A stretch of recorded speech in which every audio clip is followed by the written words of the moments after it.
Bago tayo mag-umpisa, baka pwede nyong i-like ang video na to. Malaking bagay ang like sa aming mga content creators. Maraming salamat po.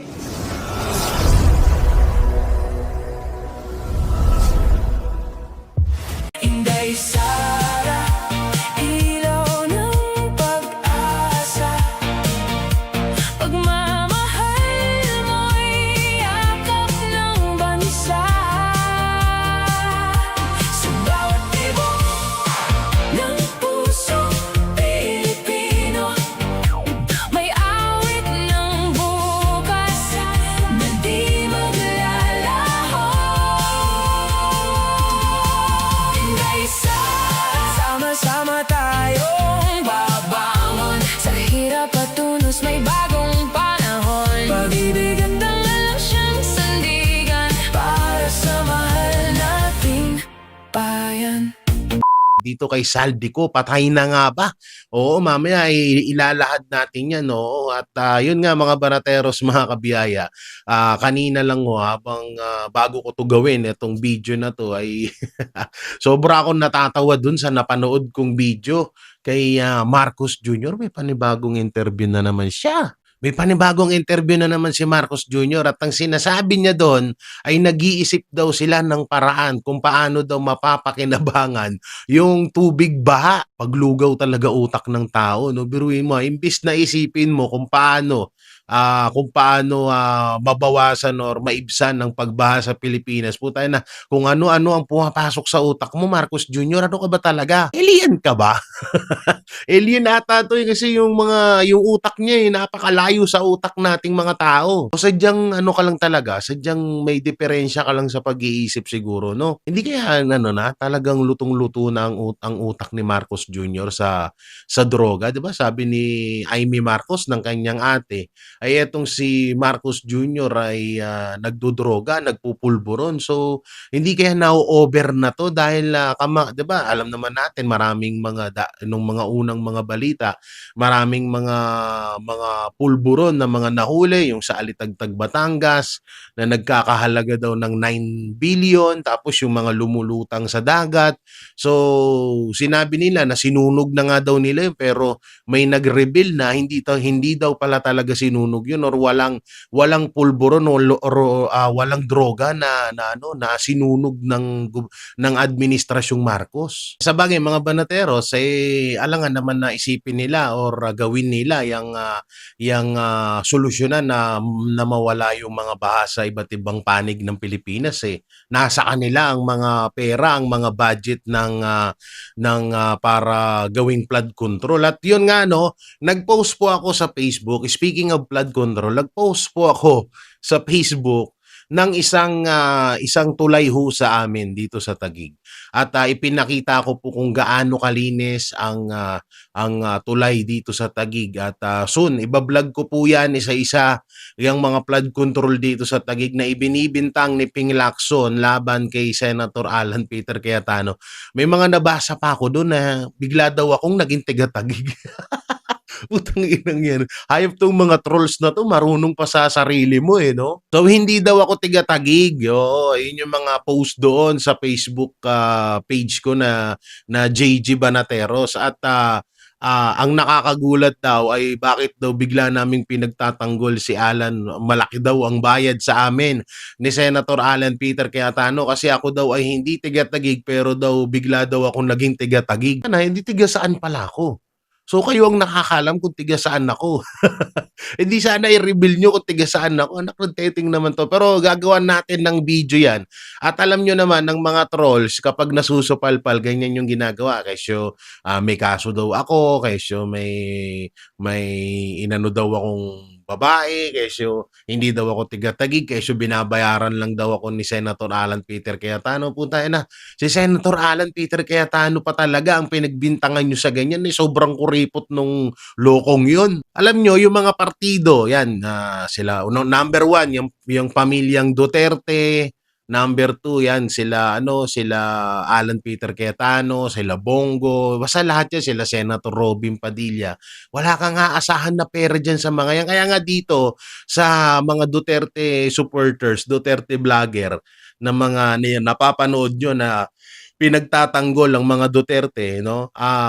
Tangina, walang buhay dito sa amin. Sa totoo lang, gutom kami dito, walang ni pisong duleng na ipinopondo sa amin ng mga Duterte, pero hindi dahil kaya nga sobrang sobrang nagugustuhan kami ng mga Duterte supporters kasi alam nila na wala talagang pondo na ibinibigay sa amin. Ni ano nga 'di ba natatandaan niyo yung Christmas party ba 'yon or yung pinatawag ang parang inimbitahan ang mga Duterte vloggers at ako lang yun, parang ako lang ata yung wala doon, no? So, kung makikita nyo doon sa mga regalo na ibinigay ni VP Sara Duterte, di ba?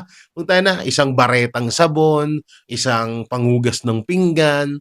So, hindi ko naman sa nilalait. So, wala namang problema doon. Kaso nga lang, pag-usapang Duterte kasi, wala talaga, naku, sobrang kuripot nila niyan.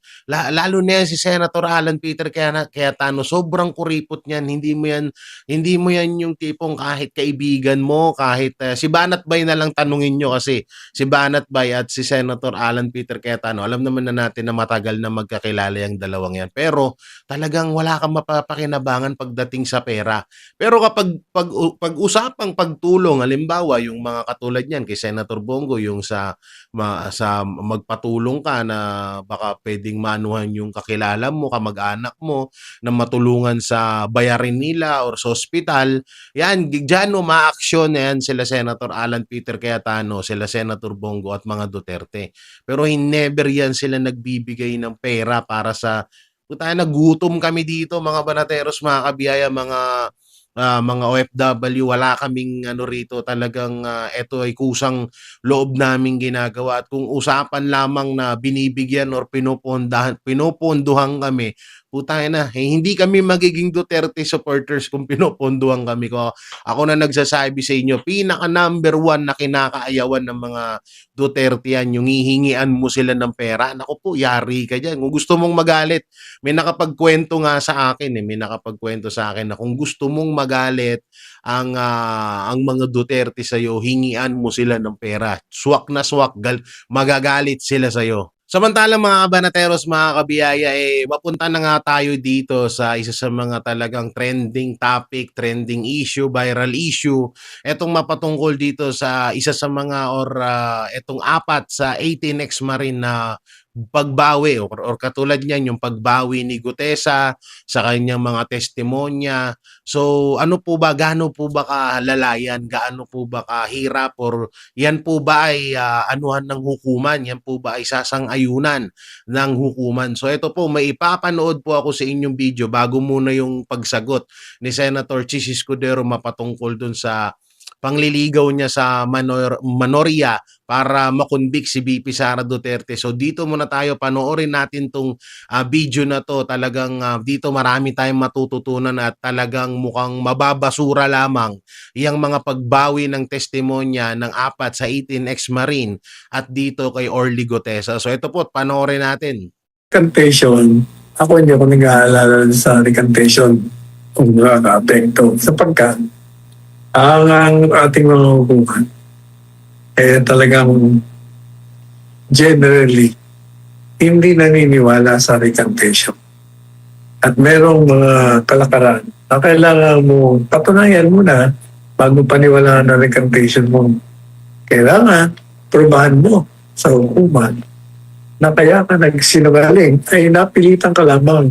Ikaw ay tinakot, kaya naman kayo binayaran,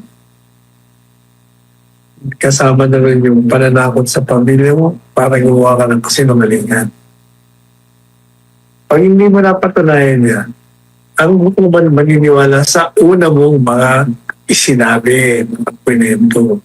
Posibleng maisama sa plunder complaint laban kay dating House Speaker Martin Romualdez itong 4 na sundalo na dating sundalo na nag-recant sa kanilang ibinunyag na maleta delivery scheme. Yan ang pinagplaplanuhan ngayon ng mga investigador ng Ombudsman. Sabi pa nga ng Ombudsman na una pa raw si Romualdez makakuha ng kopya ng recantation ng mga dating sundalo. Alamin natin sa ulat ni Margot Gonzales.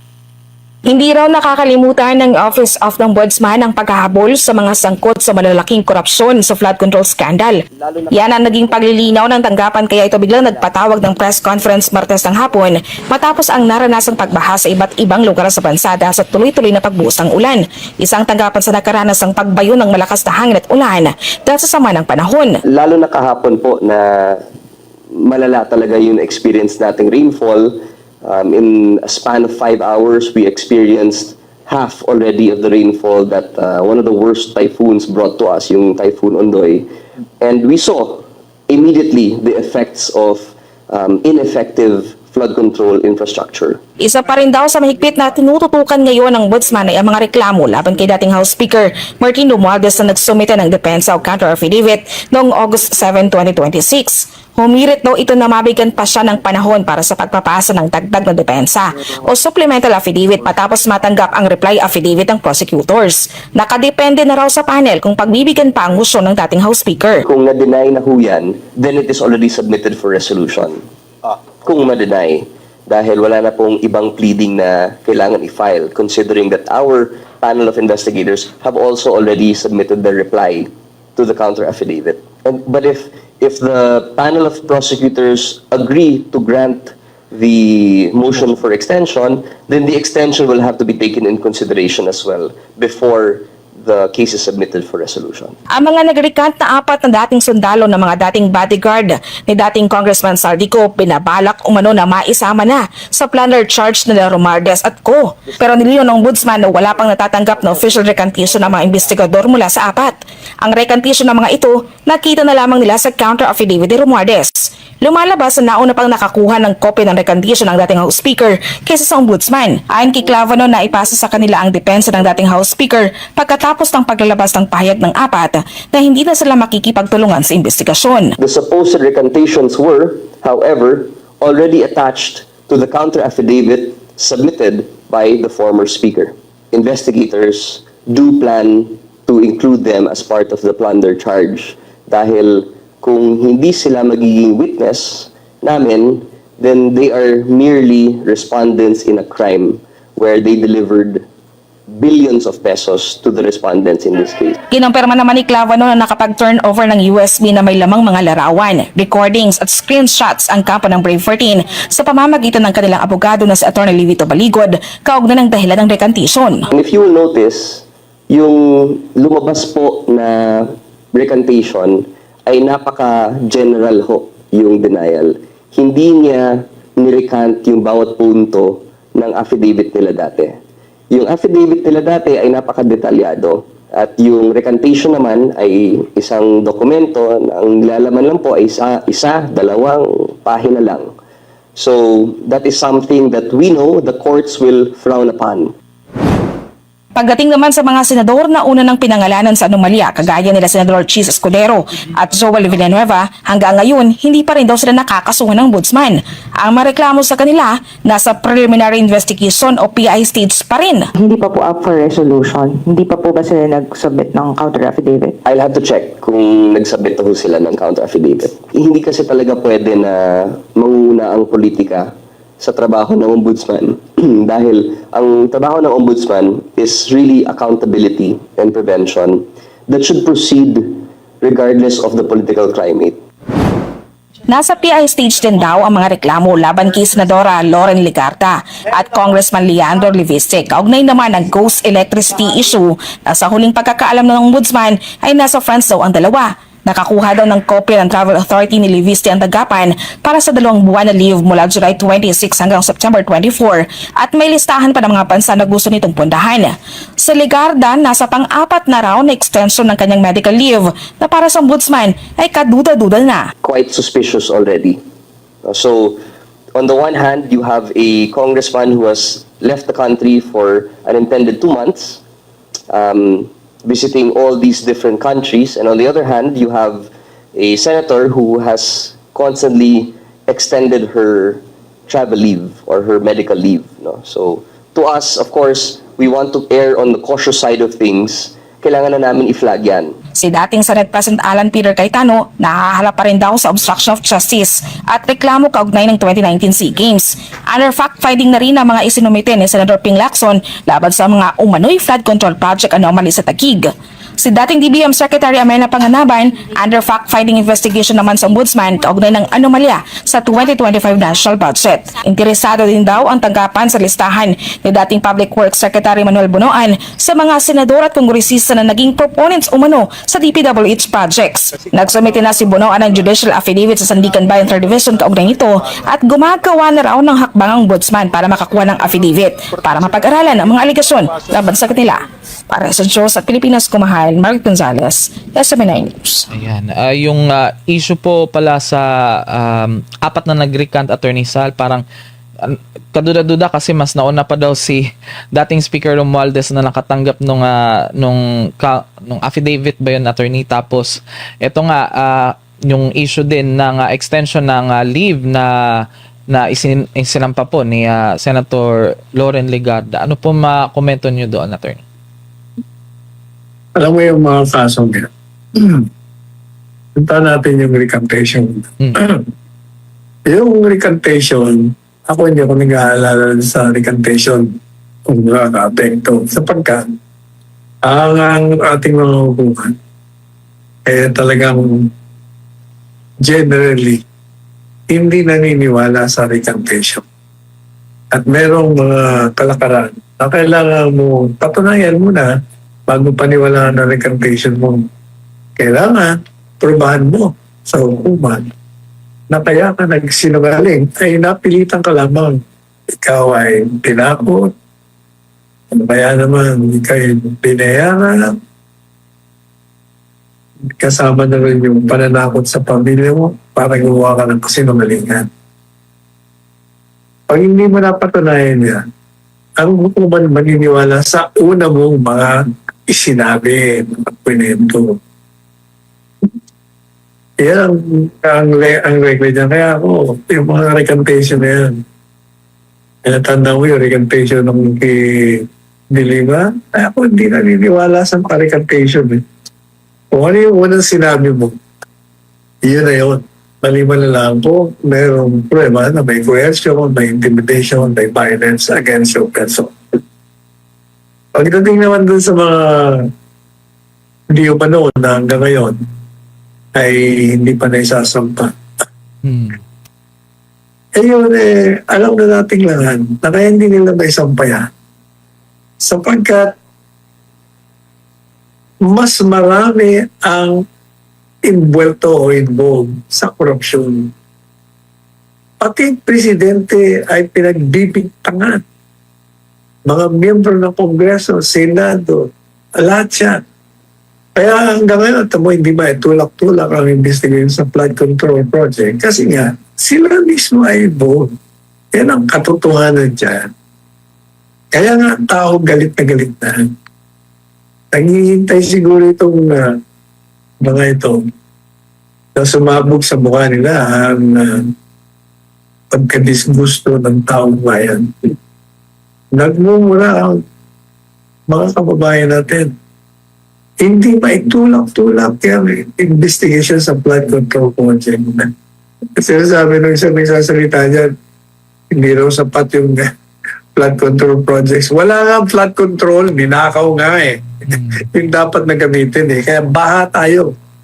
Ang mananagot dyan ang presidente ng bansa, siya ang prime, foremost responsible for all this corruption in the government, for all this failed governance ang presidente. Dahil ikaw, presidente, mananagot ka.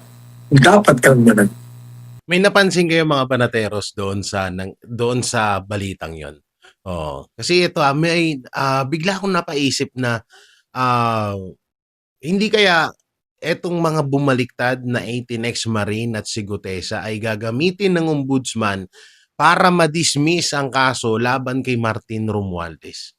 Hindi kaya ganun, no? Kasi katakataka Talagang sunod-sunod yung nila, yung buwelo nila dito sa mga pagbaliktad na to. Hindi kaya gagamitin nila yan para lang masabi nila na hindi natin puwedeng kasuhan si Martin Romualdez kasi ano, kasi, tawag dito, kasi yung mga witness na nagtuturo sa kanya mapatungkol diyan sa pagnanakaw sa budget, sa katulad niyan yung illegal insertion niya rin na nagkakahalaga ng 241 billion, baka gagamitin 'to ng ombudsman para ma-dismiss or para hindi talaga matuluyang, kasuhan eto si Martin Romualdez 'no, mga banateros. At ang malupit pa dito talagang ano 'no, kapag, kaalyado nila maraming ano, biruin mo nakakapagsalita pa si Martin Romualdez na hayaan muna siya na bigyan pa siya ng sapat na oras para maano, para makapagbigay siya or alam niyo 'yun, makapaghanda siya ng mga panibago niyang, ebidensya at patunay na wala talaga siyang pagkakasala dito sa nakawan na 'to. Putangina, ganyan katindi. Samantalang yung kay Pastor, kay Pangulong Duterte, kay Marcoleta at kay Bato, kay Jinggoy at sa iba pa na mga against sa Administrasyong Marcos, sa yung mga taong hindi kayang hawakan sa leeg ni Marcos Jr., anak ng teteng kulong agad. Pero yung pinsan ni Marcos Jr., nakikiusap pa at talagang nagre-request pa or sa madaling ano, parang under niya etong ombudsman na parang, "Uy, sundin mo ko, ombudsman ka lang, pinsan ako ni Bongbong Marcos." Parang gano'n kasi yung datingan, mga banateros, 'no? Tangina 'no, ganyang kakapal ang mukha ni Martin Romualdez at Marcos Jr. At talagang alam naman na natin simulat sa pool na pinapaikot-ikot lang nila tayo. Kaya yang, pagbaliktad ng 4 sa 18 ex-Marine at pagbaliktad ni, Orly Gutesa, may ano 'yan, may malala akong nakukutuban diyan, talagang malala 'yan, talagang, 'yan ay isa sa mga parte ng diversional tactic na gagawin na naman nila at pagmumukhain na naman nila tayong mga tanga. Kaya nga mga banateros, kaya nga napapaisip ako kung etong si Saldico ay buhay pa ba? Kasi baka magulat tayo sa mga susunod na araw, bigla na namang lumitaw to si Saldico at bawiin niya na naman ang kanyang statement, ang kanyang testimonya nung una. Kasi ganitong ganito na yun, parang papunta na dun Parang si Saldico ang kulang na lang para talagang masabi ng ombudsman na, "Oy, di-dismiss na natin yung kaso kay Martin Romualdez kasi yung mga testigo nagsibaliktaran naman na talagang napatunayan na talagang binabayaran lamang sila para idiin si Martin Romualdez." Kita nyo, asan na ba sila Marcoleta? Asan na ba sila Mike Defensor? 'Di ba nakakulong na? So talagang talagang planado. Talagang nasa playbook nila 'tong mga nangyayari ngayon. Kaya baka etong si Saldico, dalawa lang patutunguhan nito kung hindi patay na yang hinayupak na yan or baka talagang kontrolado na rin ni Martin Romualdez yan. Hindi nga natin alam kung nasan si Martin Romualdez, kung nasa Pilipinas pa ba yan o nasa ibang bansa na yan. Una-una, hindi na ata yan nagpapasok sa Congress pero may nabalitaan tayo na yang si Martin Romualdez kahit hindi nakikita sa Congress, ay anak ng teteng may nagta-time in daw yan. May anong tawag doon na time in ba yun? Basta ganun, parang may nag-a-attendance sa kanya na pumapasok siya kahit wala naman siya doon. So siyempre, ang dami-dami niyang garapata diyan. Hanggang ngayon, alam nyo, kahit hindi si Martin Romualdez, yung House Speaker diyan sa Congress, kontrolado pa rin nila yan ni Sandro Marcos. Si Sandro Marcos nga, kung siga-sigain nga daw yung mga matatandang kongresista diyan sa Congress, grabe, sobrang walang ya daw, sobrang siga daw. At ang pinakamalupit pa dito ay, 'di ba, kamakailan lang binalita ko sa inyo na may nakapagsabi sa atin na itong si Sandro Marcos ay lantaran daw na nagbibitbit ng mali-malitang pera na idinadaan daw diyan sa Congress. Ganun na daw kalala diyan, ganun na daw kawalang yayan si Sandro Marcos. Ang tindi na, no? Like father, like son, like tito. Ang lupit, ang tindi nyo talaga, mga kawatan talaga pamilya nyo. Kaya itong si Saldico talagang hindi ako na kasi kamakailan lang, 'di ba? Ibinabalita na si Romualdez daw ay may tangkang paglabas sa ibang bansa. Putana, pero sa totoo lang baka nga palabas lang nila yun na, "Uy, pinipigilan namin si Martin Romualdez." Pero kasi ganyan na ganyan yung nangyari kay Saldico. 'di ba? Dati pinipigilan nila. Oo, may ipinapalabas silang mga balita na nagtatangka daw si Romualdez na si Saldico na makatakas pa ibang bansa kaya hindi daw nila pinapayagan pero wag ka. Nagulat na lang tayo, bigla na lang nasa ibang bansa na pala si Saldico, 'di ba? So ganyan na ganyan eh. Kung ano yung ginawa nilang sistema kay Saldico noon, ganyan na ganyan ang ginagawang sistema kay Romualdez ngayon. Kaya malamang sa malamang dalawa lang 'yan. Patay na si Saldico or hawak na or kontrolado na ni Marcos Jr. at ni Martin Romualdez. So eto po mga barateros, panoorin po natin etong video na sa issue ni Senator Chis Escudero na nililigawan daw ang minorya para lang makonvict si Vice President Sara Duterte. So ito po, panoorin po natin. Gusto ko lang malaman, meron na Opo. bang reaction si Presiding Officer Chis Escudero doon sa lumabas na report na sinisimulan na daw ligawan ni Senator Chis Escudero, Senator Jinggoy, magkapatid na Villar, Senator Loren Legarda to convict VP Sara? That is totally untrue po, no? I asked the presiding officer, natawa lang siya, sabi niya, talaga lang, tinatanong mo pa yan sa akin. So that is completely untrue po na wala pong ganong mga moves on his part. He is busy and his time is taken up by reading and studying the case, both the witness testimony, the number of documents, at saka yung mga resolutions na kailangan niyang ilabas. In a way po nga parang marami siyang kailangan pang ilabas na resolution dahil sa mga na-cancel na trial date. So, mas busy po siya gawin yon kesa po mamulitika regarding that. At saka matagal-tagal pa po, as sinasabi po natin, no? If you consider the yung ano na yun, no, kung totoo, the practicality of it, it's too early for you to actually do that. Dahil sabi ko nga 31 days pa to itong Article 1. Susunod dito, meron pa tayong Article 3, tas meron pang Article 2. So that will entail mga 90 more days sorry, not 90, mga 50 more days, no? Tapos magpepresenta pa yung defense bago sila magbotohan. So it's still too early, and at the same time, yung case of the prosecution, kalahati pa lang rin sila dito sa article na to, no? Sa Article 1. So medyo preposterous yung ganong insinuation by parties. So, anong tingin doon ni Senator Chis Escudero? May plano na i-discredit? Ano yung nakikita niya na intention ng ganong balita? I-discredit yung maganda niyang paghawak sa impeachment trial? Actually, he didn't describe anything to me kung anong tingin niya doon. Parang, nung tinanong ko lang siya, parang ang ano niya lang, bakit mo pa ako tinatanong? Parang alam mo naman na wala namang ganyan. Alam mo naman na hindi totoo yan. So yun lang, parang so preposterous for me to even raise it up to him. So I think gano'n din yung iniisip niya na parang it's so preposterous na may ganong issue na logically, practically, hindi siya feasible for the meantime or hindi gagawin ng isang matinong politician to do it this early on. Pero pwede yung gawin kapag patapos na, sir? O hindi rin? Hindi rin. I don't think hindi ganun si Senator Escudero eh. Parang as you know, no, kahit na before, laging ini-issue sa kanya yan yung regarding the Senate presidency, ganyan din yung pinalabas na issue. So lumang tugtugin na po yan eh, if you consider it.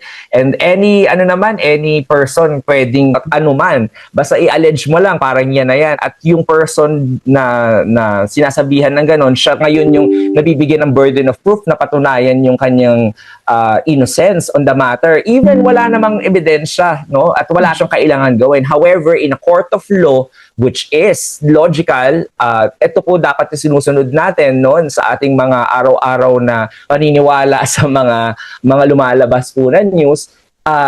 Kung sino po nag-allege, siya ang kailangan magpatunay at yung kailangan mag-defend sa sarili niya, yung accused, o yung respondent, walang kailangan gawin. Kung hindi ma-prove yung allegation, he or she can sit pretty there without doing anything because of the presumption of innocence. So lagi po natin kailangan isipin yun na dapat ganon yung mas logical na pag-iisip kesa yung sa kabila na maniniwala kagad tayo sa allegations. Ang problema, parang dating sir, blind item, walang source.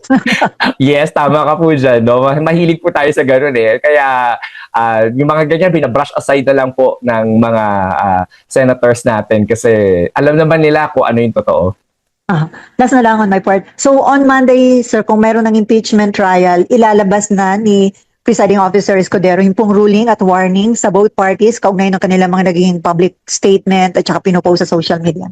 Tama po kayo, Ma'am Selly. Pero bago po niya basahin at ilabas po yung ruling na yon, kailangan niya po munang marinig si Attorney Amado Ligutan. Bibigyan po ng oras si Attorney Ligutan to respond to the manifestation and accusation of the lead counsel, Attorney Sison. At pagkatapos po nun, baka kung may kailangan ibahin sa ruling niya, base dun sa sinabi ni Attorney Ligutan, baka magkaroon ng konting break para maiba lang po yung draft niya. At kung wala naman po yung ine-expect ni presiding officer na sasabihin ni Attorney Ligutan, ay yun din yung naisip niya na sasabihin ni Attorney Ligutan, yung ruling niya, babasahin niya na po kagad without any more taking a short break. Okay, thank you, attorney. Salamat po. Thank you po, Ma'am Selly. Attorney, papasok po si Ate Nims. Andiyan na po ikaw? Present. Hi. Good morning. Opo, attorney, tungkol dun sa bank and other financial documents that were submitted by the banks, AMLAC and BIR, kailan po yun ipapa-access sa lawyers ng prosecution and Opo, meron na pong si Attorney Bantug, no, yung ating clerk of court, saka si presiding officer, they have already almost completed the inventory at saka po yung pag-examine ng mga, lalo pa yung mga for in-camera examination ni presiding officer, yung mga anti-money laundering council reports po.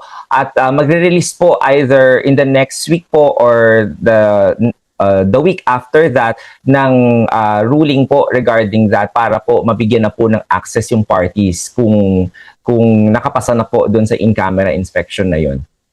Okay. Yung pong BIR and bank documents ay, tama ba, certainly, mapapabigyan ng copy or ipapa-access yun sa both panels. Pero yung sa AMLAC ay depende pa. Yes po, opo. Depende po dun sa last na ruling, yung ruling dun sa in-camera kasi kailangan suriin po ni presiding officer isa-isa yung mga reports na yon. Tapos tinanong niya na rin yung representative ng Anti-Money Laundering Council if there are mga madi-disclose ba yung procedure, yung process, kung paano nila nakuha yung mga information na yon, how they were able to investigate these matters, at kung wala naman pong madi-disclose doon sa papel na report po na yon, ipapayagan na po yung both parties to access it. Yun lang po naman yung concern ng presiding officer, kaya siya nag-in camera para po hindi makakuha ng ideya yung mga ibang tao na may mga ginagawang masama kung paano ginagawa ng Anti-Money Laundering Council yung pag-iimbestiga sa ating mga bank records para malaman nila kung ano dun yung sakop ng laundering. Ama naming Diyos na makapangyarihan sa lahat, salamat po sa iyong pagmamahal na hindi nagmamaliw. Sa gitna ng kaguluhan sa aming bansa, turuan niyo po kaming magtiwala sa iyong hustisya at hindi sa hustisya ng tao. Linisin niyo po ang aming mga puso at ituro niyo po ang tamang daan ng katotohanan at pag-ibig. Tulungan niyo po kaming maging ilaw sa gitna ng dilim at ipakita sa mundo na may pag-asa pa sa pangalan ng aming Panginoon Hesus. Salamat po sa pag-ibig po ninyo at salamat sa pagdinig ng aming mga panalangin at iligtas niyo po kami. Sa pangalawa po ninyong pagparito at patawarin po kami sa lahat ng aming mga pagkukulang at pagkakasala sapagkat ito po ang aming samutiling sa matamis na pangalan ng aming Panginoon Hesus. Amen. Sa lumang silid, mag-isa kang tahimik. Walang kamera, palakpak ay wala na. Ngunit sa bawat pader ng bayang iniwan mo, may pangalan mong di na mabubura.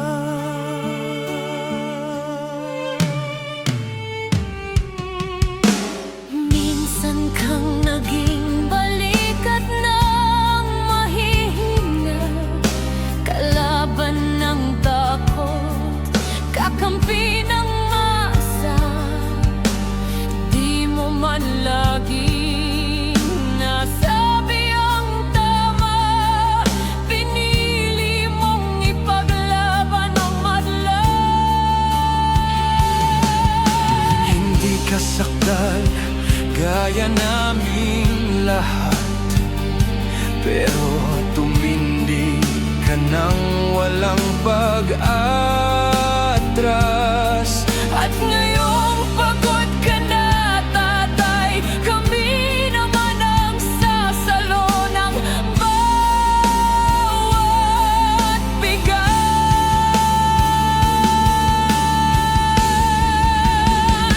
Hanggang sa dulo, ikaw ay mahal. Kahit papagod na ang iyong katawan. Tatay, salamat sa iyong paglaban. Ngayon, kami naman hanggang sa dulo. Di ka namin iiwan. Ang kwento mo'y dala ng bayan.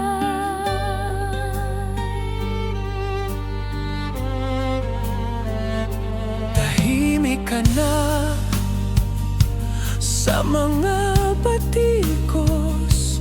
Wala nang tugon, wala nang galit. Pero sa mata ng mga maralita, naroon pa rin ang tapat mong alaala. Marami mang di nakaintindi, marami pa rin ang di nakakalimot.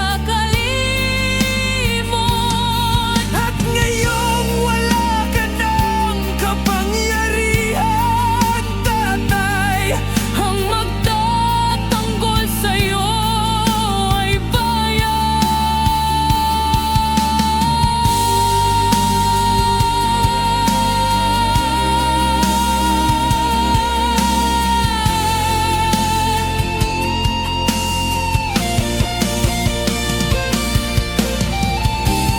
hindi ka nag-iisa. Kahit ngayon.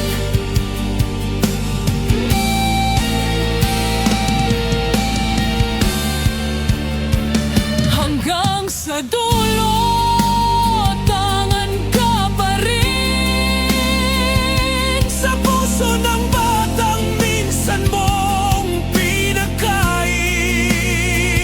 Hanggang sa dulo, di ka nag-iisa. Ang dasal ng bayan ay sa'yo pa rin. Tatay, kami naman ang lalaban sa ngalan mo, sa alaala mo. Hanggang sa dulo, dalangin ka ng puso ng masa.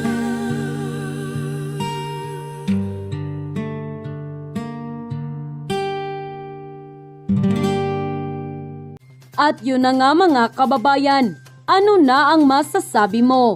Kung mayroon kayong hinaing at komento patungkol sa balitang ito, please comment down below. Pag-uusapan natin yan sa comment section.